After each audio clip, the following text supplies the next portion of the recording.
ಪಠಾನ್ಕೋಟ್ನಲ್ಲಿ ಪಾಕಿಸ್ತಾನದ ಜೆಟ್ ಧ್ವಂಸವನ್ನ ಮಾಡಲಾಗಿದೆ. ಪಠಾನ್ಕೋಟ್ನಲ್ಲಿ ಪಾಕಿಸ್ತಾನದ ಜೆಟ್ ಅನ್ನು ಧ್ವಂಸ ಮಾಡಲಾಗಿದೆ. ಈಗ ಬರ್ತಾ ಇರುವಂತ ಮತ್ತೊಂದು ಅಪ್ಡೇಟ್ಸ್. ಒಟ್ಟು ನನಗಿರುವಂತ ಮಾಹಿತಿಯ ಪ್ರಕಾರ 5 ಅಂತಿದ್ದಾರೆ, 6 ಅಂತಿದ್ದಾರೆ, ಬಟ್ ಕೆಲವರು 8 ಅಂತ ಹೇಳ್ತಾ ಇದ್ದಾರೆ. ಎಷ್ಟು ಜೆಟ್ಗಳನ್ನು ಹೊಡೆದು ಹಾಕಿದ್ದಾರೆ ಅನ್ನುವಂಥದ್ದು ಅಧಿಕೃತವಾಗಿ ಬೆಳಕಾದಾಗಲೇ ಗೊತ್ತಾಗುತ್ತೆ. ಪಠಾನ್ಕೋಟ್ನಲ್ಲಿ ಪಾಕಿಸ್ತಾನದ ಜೆಟ್ ಅನ್ನು ಈಗ ಧ್ವಂಸ ಮಾಡಲಾಗಿದೆ. ಪಠಾನ್ಕೋಟ್ನಲ್ಲಿ ಆಗಿರುವಂಥ ಬೆಳವಣಿಗೆ ಸತತವಾಗಿ ರಾಜಸ್ಥಾನದಲ್ಲಿ ಆಗ್ತಾ ಇತ್ತು, ಪಂಜಾಬ್ನಲ್ಲಿ ಆಗ್ತಾ ಇತ್ತು, ಇವೆಲ್ಲವೂ ಕೂಡ ಇದೆ. ಈಗ ಪಾಕಿಸ್ತಾನದ ಜೆಟ್ ಅನ್ನು ಧ್ವಂಸ ಮಾಡಲಾಗಿದೆ.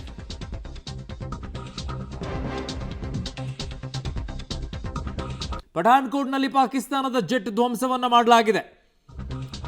ಪಠಾನ್ಕೋಟ್ನಲ್ಲಿ ಪಾಕಿಸ್ತಾನದ ಜೆಟ್ ಅನ್ನು ಧ್ವಂಸ ಮಾಡಲಾಗಿದೆ. ಈಗ ಬರ್ತಾ ಇರುವಂತ ಮತ್ತೊಂದು ಅಪ್ಡೇಟ್ಸ್.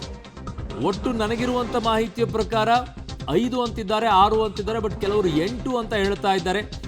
ಎಷ್ಟು ಜೆಟ್ಗಳನ್ನು ಹೊಡೆದು ಹಾಕಿದ್ದಾರೆ ಅನ್ನುವಂಥದ್ದು ಅಧಿಕೃತವಾಗಿ ಬೆಳಕಾದಾಗಲೇ ಗೊತ್ತಾಗುತ್ತೆ. ಪಠಾನ್ಕೋಟ್ನಲ್ಲಿ ಪಾಕಿಸ್ತಾನದ ಜೆಟ್ ಅನ್ನು ಈಗ ಧ್ವಂಸ ಮಾಡಲಾಗಿದೆ.